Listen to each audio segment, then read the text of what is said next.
Gurukul classes के YouTube channel पर आप सभी का स्वागत है।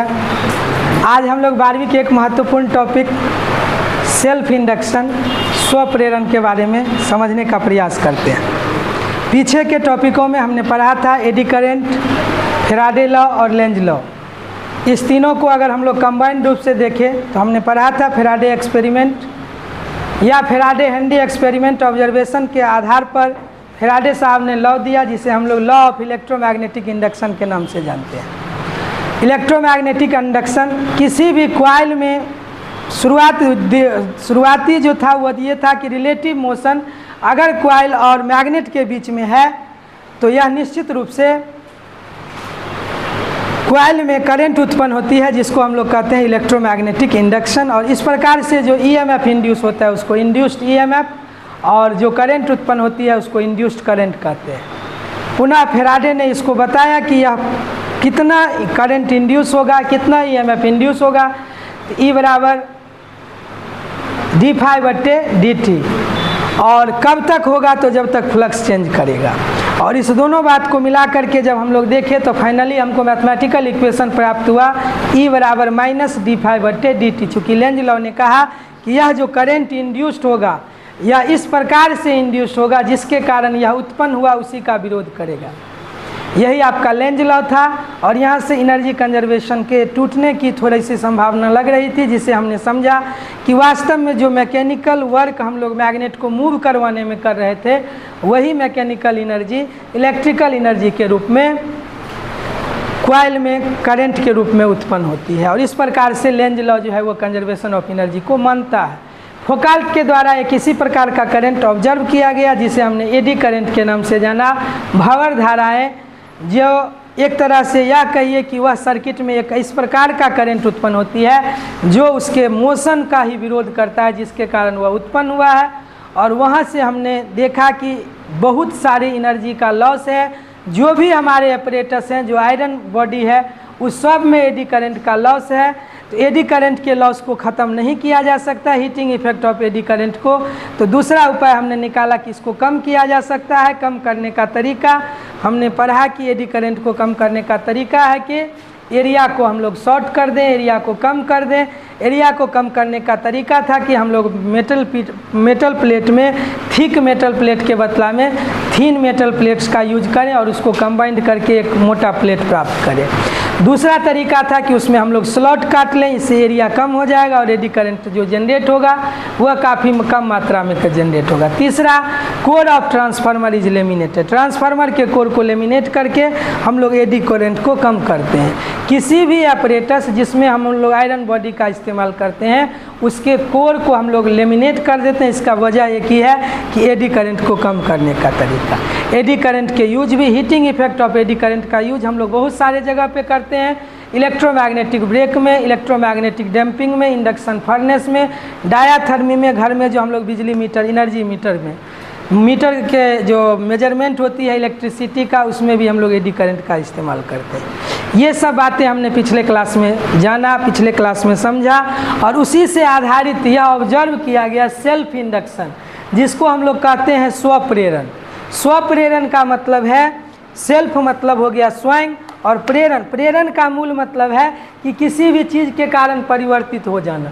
तो वह फिनोमेनन जिसके कारण किसी कॉइल में करंट इंड्यूस होता है, किसके कारण, तो मैग्नेटिक फ्लक्स चेंज होने के कारण। मैग्नेटिक फ्लक्स चेंज क्यों होता है, तो कॉइल में अगर करंट चेंज कर रहा है इट सेल्फ, मतलब किसी कॉइल के अपने ही करंट चेंज होने के कारण अगर उसका मैग्नेटिक फ्लक्स चेंज करता है और जिस कारण से सर्किट में करंट उत्पन्न हो रही है तो यह घटना कहलाती है सेल्फ इंडक्शन। क्या कहलाती है? Self induction. वास्तव में इलेक्ट्रोमैग्नेटिक इंडक्शन दो प्रकार के होते हैं, सेल्फ इंडक्शन और म्यूचुअल इंडक्शन। सेल्फ इंडक्शन और म्यूचुअल। इलेक्ट्रोमैग्नेटिक इंडक्शन का अर्थ है विद्युत चुंबकीय प्रेरण। प्रेरण का मतलब हुआ कि एक के कारण या किसी के कारण किसी में किसी गुण का उत्पन्न होना। तो यहाँ हम करंट पर हैं तो यहाँ पे करंट के कारण दूसरे करंट के उत्पन्न होने का घटना क्या कहलाएगा? Self induction. अब वह करंट अगर अपने में ही चेंज हो रहा, हमने पढ़ा कि फ्लक्स जब हमने फेराडे एक्सपेरिमेंट को पढ़ा तो वहाँ हमने पढ़ा कि एरिया बदल रहा था,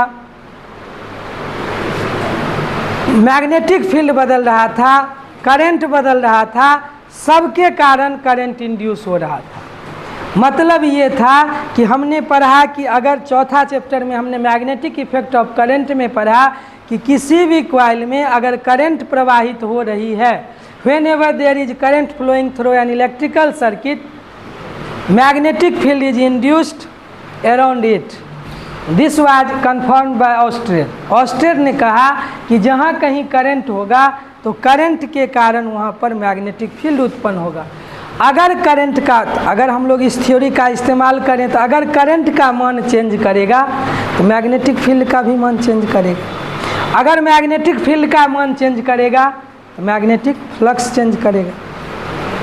चूँकि फ्लक्स का परिभाषा है बी ए कॉस थीटा, तो अगर बी चेंज करेगा तो स्वाभाविक है फ्लक्स भी चेंज करेगा। और अगर फ्लक्स चेंज करेगा तो हमारा फेराडे लॉ कहता है कि ईएमएफ इंड्यूस होगा। ईएमएफ इंड्यूस होगा मतलब करंट इंड्यूस होगा। तो अगर किसी कॉइल में अपने ही करंट के चेंज होने के कारण ईएमएफ या करंट उत्पन्न हो रही है तो यह घटना कहलाएगी सेल्फ इंडक्शन। क्या कहलाएगी? सेल्फ। किसी कॉइल के अपने ही करंट के चेंज होने के कारण यदि कॉइल में एक करंट उत्पन्न होती है तो वह कहलाएगा सेल्फ इंडक्शन। ऐसा ऑब्जर्व, चूँकि हमने पढ़ा कि अगर आई का मान बदल रहा है, आई का मान अगर हम बढ़ा रहे हैं तो बी का मान बढ़ेगा। चूँकि आपने पढ़ा था बी बराबर mu naught N I, B बराबर mu naught N I, that means this magnetic field is induced due to current. तो अगर करंट का मान बदलेगा तो मैग्नेटिक फील्ड का मान बदलेगा, फील्ड का मान बदलेगा मतलब मैग्नेटिक फ्लक्स बदलेगा, और अगर फ्लक्स बदलेगा तो हमारा फेराडे लॉ कहा कि ईएमएफ इंड्यूस होगा। और अगर मान लीजिए किसी कॉइल के अपने ही करंट चेंज होने के कारण ईएमएफ या करंट इंड्यूस हो रही है सर्किट में तो वह कहलाएगा सेल्फ इंडक्शन। ऐसा ऑब्जर्व किया गया flux is directly proportional to current, flux is directly proportional to current, और flux is directly proportional to current. आपका मैथ कहता है कि प्रोपोर्शनलिटी साइन को हटाने के लिए आपको एक कांस्टेंट चाहिए और वह कांस्टेंट यहाँ पर यूज किया गया एल। तो एल है प्रोपोर्शनलिटी कांस्टेंट, जिसको हम लोग कहते हैं कोएफिशिएंट ऑफ सेल्फ इंडक्शन। क्या कहते हैं? Coefficient of self induction, coefficient of self induction, या इसी को कहते हैं हम लोग सेल्फ इंडक्टेंस। क्या कहते हैं? सेल्फ इंडक्टेंस, या नहीं तो इंडक्टेंस। सीधे इंडक्टेंस का मतलब भी हो गया सेल्फ इंडक्टेंस। सेल्फ इंडक्टेंस या इसी को कहते हैं कोएफिशिएंट ऑफ सेल्फ इंडक्शन। और निश्चित रूप से 12वीं बोर्ड में लगभग बोर्ड, अगर बिहार बोर्ड की पैटर्न, परीक्षा पैटर्न, तो हर साल यहाँ से एक क्वेश्चन आता है what do you mean by self induction, और सेल्फ इंडक्टेंस का भी आता है। तो दोनों लिख दीजिएगा, सेल्फ इंडक्शन भी और सेल्फ इंडक्टेंस भी। तो सेल्फ इंडक्शन घटना है। जैसे अक्सर आंसर लिखते समय बच्चे सेल्फ इंडक्टेंस पूछा तब भी सेल्फ इंडक्शन का परिभाषा लिख देते हैं, और सेल्फ इंडक्शन पूछा तब भी सेल्फ इंडक्टेंस फिजिकल क्वांटिटी है और सेल्फ इंडक्शन फेनोमेनन है। इस अंतर को समझिए। रेसिस्टेंस और रेसिस्टर, रेसिस्टर एक तरह से हमने पीछे के करंट में पढ़ा था, रेसिस्टर हमारा डिवाइस जिसमें रेसिस्टेंस का प्रॉपर्टी है, रेसिस्टेंस प्रॉपर्टी है। तो उसी तरह ये समझ, सेल्फ कैपेसिटेंस प्रॉपर्टी है, कैपेसिटर डिवाइस है। उसी तरह सेल्फ इंडक्टेंस हमारा फिजिकल क्वांटिटी है, भौतिक राशि है, और इंडक्शन जो है वो घटना है। यह जो किसी कॉइल में ईएमएफ के या करंट के इंड्यूस होने की घटना है, यह घटना कहलाती है सेल्फ इंडक्शन। और यहाँ जो हमने यूज किया coefficient of self induction, that is called self inductance. तो what do you mean by self inductance? तो सेल्फ इंडक्टेंस का परिभाषा हो गया, self inductance is ratio, ratio मतलब अनुपात, magnetic flux linked with the coil with the current. जिस coil की हम बात कर रहे हैं उस कॉइल से लिंक्ड हुआ मैग्नेटिक फ्लक्स और उस कॉइल से प्रवाहित होने वाले करंट, मैग्नेटिक फ्लक्स और करंट का जो रेशियो है वह कहलाएगा self inductance. Self inductance scalar quantity, mathematical quantity है तो ऑलरेडी स्केलर क्वांटिटी होगा। और सेल्फ इंडक्टेंस का ऐसा यूनिट होता है हेनरी। क्या होता है? हेनरी। चूँकि फैराडे हेनरी ने लगभग समकालीन रूप से लॉ को दिया था, लेकिन हेनरी से पहले फैराडे का लॉ पब्लिश हो चुका था। टेक्निकल वजह से हेनरी का लॉ लेट से आया, तो इसलिए उनके सम्मान में इंडक्टेंस का या इंडक्शन का जो ऐसा यूनिट है वो क्या रखा गया? हेनरी। तो एक हेनरी किसके बराबर होगा? तो आप जानते हैं फ्लक्स का यूनिट होता है वेबर और करंट का यूनिट होता है एम्पियर। तो आप एक हेनरी किसके बराबर? तो वेबर पर एम्पियर के बराबर। वेबर पर एम्पियर, वेबर पर एम्पियर, वेबर पर एम्पियर। तो सेल्फ इंडक्शन मतलब हो गया क्या? प्रेरण। प्रेरण मतलब क्या? जैसे किसी को मान लीजिए किसी, हमने इससे चर्चा किया था, प्रेरण का मतलब क्या? किसी को देख कर, जैसे हम लोग कहते हैं खरबूजे को देख के खरबूजा का रंग बदल गया। मतलब क्या है वास्तव में? कि एक को देखकर दूसरा में भी परिवर्तन हो गया। जैसे हम लोग एक अच्छे व्यक्ति के साथ रहते हैं तो उसका एक गुण स्वाभाविक है कि उसके जो अच्छे पॉइंट्स हैं वो हमारे पास आ सकते हैं, आने की संभावनाएं प्रबल होती है। और अगर हम गलत व्यक्तियों के संगत में हैं तो स्वाभाविक है कि वो गलत गुण भी हमें आए। इसीलिए अक्सर जो हम लोग सलाह देते हैं कि अपने से हमेशा उच्च व्यक्तित्व वाले के साथ बैठो, उच्च व्यक्तित्व वाले के साथ। तो निश्चित रूप से अगर आप अपने से बेस्ट के साथ रहते हैं तो आप में भी वो चीज़ आने का चांस ज़्यादा होगा, क्योंकि आप में भी वो चीज़ जगेगा कि हम भी उसके तरह बेटर कर लें। जैसे हम लोग किसी को आइडियल मानते, विवेकानंद को आइडियल मानते, गांधी को आइडियल मानते, इसका मतलब है कि यदि हम उसके बहुत ज़्यादा क्लोज चले जाएं, क्लोज कर जाने का मतलब चूँकि वो तो है नहीं, लेकिन हम उनके विचारों के क्लोज, जितना हम उसको पढ़ते जाएंगे हम उसके उतना क्लोज जाएंगे, तो स्वतः ही कुछ गुण जो उनका बेटर होगा। किसी का आइडियल अगर भगत सिंह है तो जो भगत सिंह का आइडियोलॉजी था वह गुण ऑटोमेटिक उसमें आएगा। तो यह जो दूसरे को देखकर या अपने, तो यहाँ पे इंडक्शन हमने कहा दो प्रकार का होता है, एक सेल्फ इंडक्शन और एक हो गया म्यूचुअल इंडक्शन। तो अगर किसी दूसरे को देख करके आप में वो गुण आए तो उसको हम लोग कहते हैं म्यूचुअल इंडक्शन। और अगर अपने आप, तो वो हो गया सेल्फ इंडक्शन। अपने कारण अगर वह गुण आ गया तो वो कहलाया क्या? Self induction. क्या आ गया? Self induction. अगर किसी बच्चे में अपने आप सुधार हो रहा है, अपने आप पढ़ने बैठ जा रहा है, अपने आप अपने रूटीन को फॉलो अप करे, अपने आप मतलब वो अपना टोटल एक्टिविटी को खुद ब खुद करे, तो वो सेल्फ हो गया। और जब वो किसी को देख कर करेगा तो वो हो गया म्यूचुअल।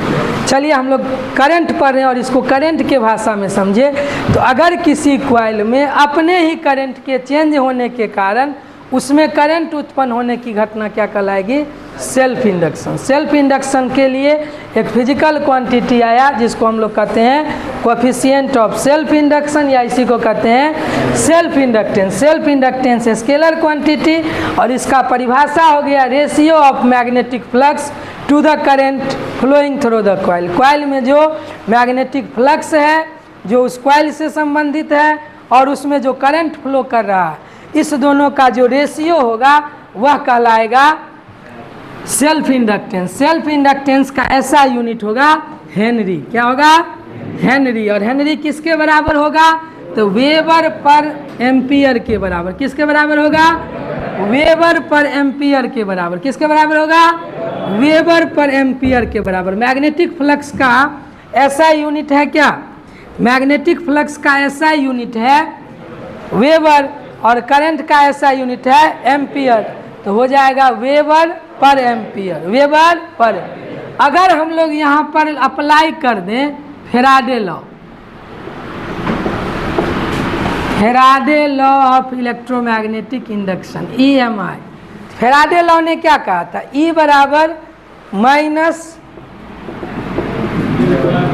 d∅/dt, E बराबर माइनस d∅/dt। हम लोग अगर केवल मैग्नीट्यूड की बात करें तो d∅/dt। अगर हम लोग यहाँ पर फ्लक्स का मान रख दें तो हो जाएगा Li। L अभी अभी हमने देखा कांस्टेंट है और कांस्टेंट का ना तो डिफरेंशिएशन होता है और ना ही इंटीग्रेशन। तो यहाँ से हमको एक और परिभाषा L का मिलता हुआ दिख रहा। वो है कि एल बराबर क्या हो जाएगा, तो फ्लक्स बराबर हमने अभी अभी देखा एल आई, एल कांस्टेंट है तो एल बाहर निकल जाएगा। तो यदि हम एल का परिभाषा चाहते हैं तो यहाँ से हो जाएगा ई बट्टे डी आई बट्टे डी टी। तो एल का परिभाषा हो जाएगा EMF induced in the coil, EMF induced in the coil to the ratio of EMF induced in the coil to the rate of change of current with respect to time। तो यहाँ से अगर हम लोग हेनरी का परिभाषा निकालना चाहें तो 1 हेनरी बराबर हो जाएगा EMF मतलब पोटेंशियल ड्रॉप का हो जाएगा वोल्ट, करंट का हो जाएगा एम्पियर और टाइम का हो जाएगा इसका सेकेंड, हो जाएगा वोल्ट सेकेंड पर एम्पियर। ये सेकेंड ऊपर चला आएगा तो 1 हेनरी किसके बराबर, वोल्ट सेकेंड पर एम्पियर। क्या आ जाएगा, वोल्ट सेकेंड पर एम्पियर, वोल्ट सेकेंड पर ampere, volt second, volt second, volt second. तो हेनरी का परिभाषा यहाँ से आ सकता है कि अगर ई का मान 1 वोल्ट, अगर किसी कॉइल में करंट चेंज करने का रेट पर एम्पियर सेकेंड हो तो उस समय अगर EMF इंड्यूस 1 वोल्ट हो तो उस सर्किट का, उस कॉइल का जो इंडक्टेंस होगा वह कितना होगा, 1 हेनरी। कितना होगा, कितना होगा, 1 हेनरी। कितना होगा, 1 हेनरी। कितना होगा, तो 1 henry is defined as the EMF induce in the coil is 1 volt when rate of change of current in the coil is 1 ampere per second. अगर किसी कॉइल में 1 सेकेंड में 1 एम्पियर का करंट बदलने से 1 वोल्ट EMF इंड्यूस हो तो उस कॉइल का या उस सर्किट का जो इंडक्टेंस होगा वो क्या कहलाएगा, 1 हेनरी। क्या कहलाएगा, एल का परिभाषा आप इस दोनों तरह से दे सकते हैं,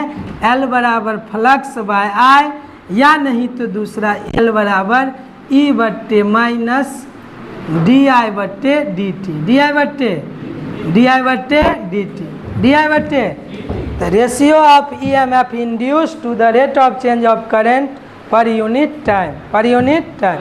समय के साथ करंट का परिवर्तन और EMF इंड्यूस और करंट का परिवर्तन का जो रेट है यह रेशियो क्या कहलाएगा, सेल्फ इंडक्टेंस। क्या कहलाएगा, क्या कहलाएगा, सेल्फ इंडक्टेंस। क्या कहलाएगा, क्या कहलाएगा, सेल्फ इंडक्टेंस कहलाएगा। और यहाँ से एक क्वेश्चन और भी महत्वपूर्ण पूछता है कि सेल्फ इंडक्टेंस किन किन बातों पर निर्भर करता है, सेल्फ इंडक्टेंस किन किन बात, तो सेल्फ इंडक्टेंस किन किन बातों पर निर्भर करता है, तो याद रखेंगे सेल्फ इंडक्टेंस निर्भर करता है,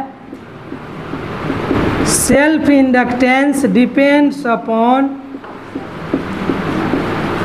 geometrical structure, geometrical structure of coil, geometrical structure of coil, और हो गया current flowing through the coil.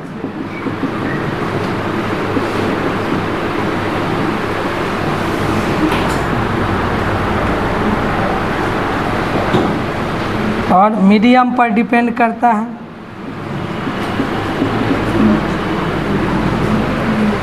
अगर हम लोग याद करें तो फ्लक्स का परिभाषा हमने पढ़ा था कि किसी भी कॉइल का फ्लक्स कितना होगा। यहाँ से एक क्वेश्चन आता है कि self inductance of solenoid, self inductance of solenoid, self inductance of solenoid, solenoid का सेल्फ इंडक्शन क्या होगा। अगर हम लोग एक सोलेनॉइड लें जिसमें करंट का मान बदल रहा है, इसका क्रॉस सेक्शनल एरिया काफ़ी छोटा है, हम यहाँ पर सर्कुलर कॉइल भी ले सकते हैं लेकिन अभी हम सीधे कॉइल के लिए लें, तो फ्लक्स बराबर क्या, तो एन बी ए, एन क्या number of turn, B magnetic flux magnetic field, A हो गया area, cos theta, N B A cos theta होता है, तो कॉस थीटा हो गया कॉस जीरो का मान होता है 1, तो फ्लक्स का मान हो गया एन बी ए। आप जानते हैं बी बराबर क्या होता है, mu naught, mu naught, mu naught N I, तो न्यू नोट एन आई, तो यहाँ पे फ्लक्स एन, एन का परिभाषा आप जानते हैं, एन बराबर क्या होता है एन बाय एल, छोटा एन मतलब number of turn per unit length, number of turn per unit, capital N हो गया नंबर ऑफ टर्न। तो हम लोग इससे पहले निकाले हुए हैं, एन बराबर क्या हो जाएगा, एन एल, एन बराबर एन एल, एन बराबर एन एल। तो यहाँ से हमारा इक्वेशन हो जाएगा N L B I into A, N L B I into A. Magnetic field current के कारण बी बराबर mu naught N I, mu naught N I. तो यहाँ से हम लोग इसमें पुट कर दें तो क्या हो जाएगा, N L mu naught N I I into A. तो फ्लक्स का मान हो जाएगा mu naught N square I A L, I A L, mu naught N square I A L. और अभी अभी हमने देखा कि फ्लक्स बराबर क्या, एल आई, फ्लक्स बराबर एल आई, फ्लक्स बराबर। अगर इस दोनों को हम लोग कंपैरिजन करें फ्लक्स के इक्विवेलेंट, तो एल आई बराबर हो जाएगा mu naught N square I A L. यहाँ से आई और आई कैंसिल हो जाएगा, एल बराबर हो जाएगा न्यू नोट एन स्क्वायर ए आई इंटू एल। एन हो गया नंबर ऑफ टर्न। अगर हम लोग यहाँ एन का फॉर्मूला रख दें एन बट्टे एल, तो न्यूमेरिकल क्वेश्चन बनाते समय ध्यान दीजिएगा कि क्वेश्चन में क्या दिया है, number of turn per unit length दिया है या नंबर ऑफ टर्न दिया है। तो नंबर ऑफ टर्न के टर्म में लिखेंगे तो यहाँ हो जाएगा mu naught N square by L square, तो एल कट जाएगा इंटू ए। तो यहाँ पर हो जाएगा नंबर ऑफ टर्न, एल हो गया लेंथ, तो number of turn per unit length, cross sectional area length, area और लेंथ हो गया क्या, ज्योमेट्रिकल स्ट्रक्चर। एरिया और लेंथ क्या हो गया, एरिया और लेंथ हो गया कि क्वाइल का जो ज्योमेट्रिकल स्ट्रक्चर है, मतलब क्वाइल का लेंथ और cross sectional area, cross sectional. तो हमारा क्वाइल जैसा होगा, क्वाइल जिस प्रकार का होगा उसका सेल्फ इंडक्टेंस उस पर डिपेंड करेगा, मतलब वो कितना लंबा है, उसका क्रॉस सेक्शनल एरिया कितना है, और दूसरा हो गया इस मीडियम पर डिपेंड करेगा जिस मीडियम में रखा गया है। अगर हमने चूंकि एयर कोल्ड सोलेनॉइड की बात की है तो न्यू नोट लिए हैं। अगर हम दूसरे का बात करेंगे, अगर किसी दूसरे मीडियम का बात करेंगे तो आपका एल का सेल्फ इंडक्टेंस का इक्वेशन हो जाएगा mu N square A L, और यहाँ पर आपका इक्वेशन हो जाएगा mu R mu naught N square A L. मतलब यह डिपेंड करता है नंबर ऑफ टर्न, मीडियम, और सी हो गया number of turn, number of turn, number of. तो सेल्फ इंडक्टेंस किन किन बातों पर निर्भर करती है, तो self inductance, geometrical structure, number of turn और मीडियम। जिस मीडियम, वो जो मीडियम है जिस मीडियम के में वो है सोलेनॉइड के बीच का, मान लीजिए हम लोग सोलेनॉइड के बीच का अगर एयर कोल्ड है तो न्यू नोट, अगर किसी दूसरे मीडियम की बात करते तो mu naught N A square A L. यदि आप न्यू का मान याद करिए, हम लोग रिलेटिव में इससे 5वां चैप्टर में हम लोग पढ़े न्यू आर बराबर क्या, न्यू बाय न्यू नोट।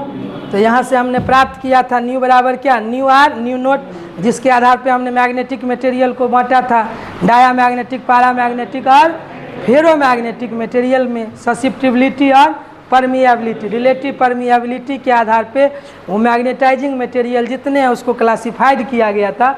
तो वहाँ से आप प्राप्त करेंगे। तो यहाँ से पहला क्वेश्चन आता है, what do you mean by self induction. Self induction से आप क्या समझते हैं, तो सेल्फ इंडक्शन घटना है किसी कॉइल के अपने ही करंट के चेंज होने के कारण जो फ्लक्स उत्पन्न होने की घटना है, क्या कहलाएगी, सेल्फ इंडक्शन। सेल्फ इंडक्शन को एक्सप्लेन करने के लिए फ्लक्स को जब डायरेक्टली प्रोपोर्शनल करंट किया गया तो यहाँ आया कोफिशिएंट ऑफ सेल्फ इंडक्शन, जिसको हम लोग सूचित करते हैं एल से, उसी को कहते हैं सेल्फ इंडक्टेंस या इंडक्टेंस। इंडक्टेंस क्या है, स्केलर क्वांटिटी है, क्या है, स्केलर। एल का परिभाषा फाई बाय आई, फाई बाय आई, फाई हो गया मैग्नेटिक फ्लक्स, आई हो गया करंट। मैग्नेटिक फ्लक्स और करंट का जो रेशियो है उसी को हम लोग कहते हैं सेल्फ इंडक्टेंस। क्या कहते हैं, सेल्फ। तो सेल्फ इंडक्टेंस का परिभाषा हो गया क्या, फ्लक्स बट्टा करंट, फ्लक्स बट्टा फ्लक्स बट्टा फ्लक्स बट्टा फ्लक्स बट्टा करंट हो गया। दूसरा हम लोग फेराडे लॉ लगाकर प्राप्त करते हैं, तो L बराबर E बट्टे माइनस DI बट्टे DT, मतलब EMF induced by rate of change of current in the coil with respect to time is called self inductance. Self inductance mathematical property है, मैथमेटिकल गुण है। तो मतलब ये हो गया कि सर्किट में अगर करंट का मान बदल रहा है तो उसमें एक ऐसा करंट उत्पन्न होगा अकॉर्डिंग टू लेंज लॉ, मतलब निगेटिव साइन, कि वह उसी का अपोज करेगा। तो यह जो करंट इंड्यूस हो रहा है या EMF इंड्यूस हो रहा है तो वह क्या करेगा, करंट का ही विरोध करेगा, जिसके कारण वो उत्पन्न हुआ उसी का विरोध करेगा। तो स्वाभाविक है कि सेल्फ इंडक्टेंस के कारण वो क्या होगा, घटेगा। जो रियल करंट का मान है उसका मान क्या होगा, घटेगा। जैसे ही किसी भी चीज़ का अगर अपोज होना शुरू होगा तो उसका मान क्या होगा, घटेगा। और इस घटेगा मान को, तो मतलब ये हो गया कि जिस तरह आपने मैकेनिक्स में पढ़ा था इनर्शिया, क्या पढ़ा, इनर्शिया बॉडी का वह गुण है, इंटरनल गुण है, जिसके कारण बॉडी अपने में होने वाले मोशन का विरोध करता है। ठीक वैसे ही सेल्फ इंडक्टेंस कॉइल का इलेक्ट्रिकल प्रॉपर्टी हो गया, इलेक्ट्रिकल इनर्शिया हो गया कि वह करंट का विरोध करेगा, क्योंकि यह उत्पन्न हो रहा है किसके कारण, करंट के कारण। तो जिसके कारण उत्पन्न हो रहा है उसी का क्या करेगा, विरोध करेगा, उसी का क्या करेगा, विरोध। तो that means we can say that self inductance is electrical inertia of the coil. Coil का इनर्शिया है, इलेक्ट्रिकल इनर्शिया है क्या, सेल्फ इंडक्टेंस। तो मतलब इसको हमने डिराइव किया मैथमेटिकली, लेकिन ये दुनिया में हर कॉइल का या जिस भी मटेरियल से करंट फ्लो कर रहा है उसका यह गुण होगा कि वह अपने से ही प्रवाहित होने वाले करंट का क्या करेगा, अपोज करेगा। यह जो करंट इंड्यूस होगा यह उसी का विरोध करेगा। तो अगर मान लीजिए करंट बढ़ने के कारण उत्पन्न हो रहा है तो ये जो करंट होगा ये उसका मान क्या करेगा, घटाएगा। अगर करंट के घटने के कारण उत्पन्न हो रहा है तो यह करंट के मान को क्या करेगा, बढ़ाएगा। तो सेल्फ इंडक्टेंस बॉडी का वह गुण है जिसके कारण वह अपने से होकर प्रवाहित होने वाले करंट को विरोध करने के लिए अपने भीतर एक करंट को इंड्यूस करता है, and this phenomenon is called self induction.